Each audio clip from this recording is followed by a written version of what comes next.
Video കണ്ടപ്പോൾ ആദ്യം മനസ്സിലേക്ക് ഓടി വന്നത് എല്ലാ പ്രതീക്ഷയും കൈവിട്ട ഒരു ക്ലബിനെയും ആ ക്ലബിനെ ജീവനതുല്യം സ്നേഹിക്കുന്ന ആരാധകരെയും വീണ്ടും പ്രതീക്ഷ നൽകി കൈപിടിച്ചുയർത്തിയ ഒരു പരിശീലകനെയായിരുന്നു.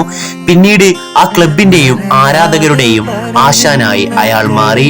അയാളെ സ്നേഹത്തോടെ ആരാധകർ വിളിച്ചു ഇവാൻ ആശാൻ എന്ന്. അതെ, നമ്മുടെ സ്വന്തം ഇവാൻ വുക്കമനോവിച്ച്.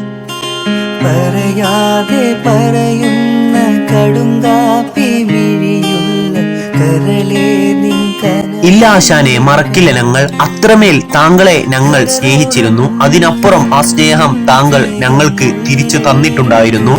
പറയാനായി പലതും പാത്തുവെച്ചതെല്ലാം നിന്റെ കടുങ്കാപ്പി മിഴിയൊന്നു കാണാൻ ഞാനും കടലിന്റെ കടവത്തുകാർ.